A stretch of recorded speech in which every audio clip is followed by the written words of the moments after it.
தினம் ஒரு அதிகாரம்.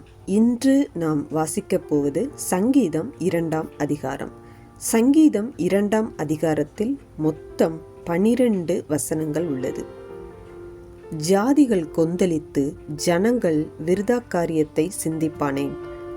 கர்த்தருக்கு விரோதமாகவும் அவர் அபிஷேகம் பண்ணினவருக்கு விரோதமாகவும் பூமியின் ராஜாக்கள் எழும்பி நின்று அதிகாரிகள் ஏகமாய் ஆலோசனை பண்ணி அவர் கட்டுகளை அறுத்து அவர்கள் கயிறுகளை நம்மை விட்டு எரிந்து போடுவோம் என்கிறார்கள்.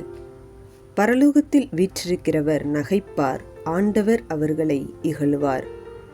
அப்பொழுது அவர் தமது கோபத்திலே அவர்களோடே பேசி தமது உக்கிரத்திலே அவர்களை கலங்க பண்ணுவார்.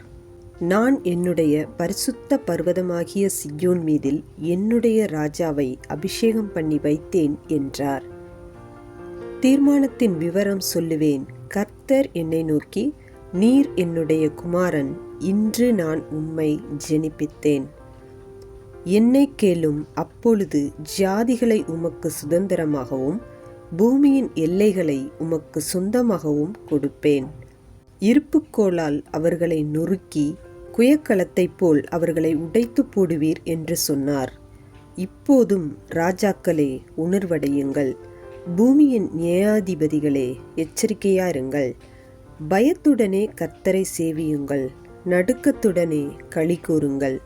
குமாரன் கோபம் கொள்ளாமலும் நீங்கள் வழியிலே அழியாமலும் இருக்கும்படிக்கு அவரை முத்தஞ்செய்யுங்கள். கொஞ்ச காலத்திலே அவருடைய கோபம் பற்றி எரியும். அவரை அண்டிக் கொள்ளுகிற யாவரும் பாக்கியவான்கள். இன்றைய நாளுக்கான கேள்வி: கர்த்தரை நாம் எவ்வாறு சேவிக்க வேண்டும்? இந்த வீடியோ உங்களுக்கு பிடித்திருந்தால் லைக் பண்ணுங்க, ஷேர் பண்ணுங்க. இன்னும் நீங்கள் சப்ஸ்கிரைப் பண்ணவில்லை என்றால் மறக்காமல் பைபிள் மோட்டிவேஷன் @சோஃபியாஸ் பைபிளை சப்ஸ்கிரைப் பண்ணுங்க. சைடில் இருக்கிற பெல் ஐக்கானை மறக்காமல் கிளிக் பண்ணுங்க. மீண்டும் நாளை சந்திப்போம். நன்றி.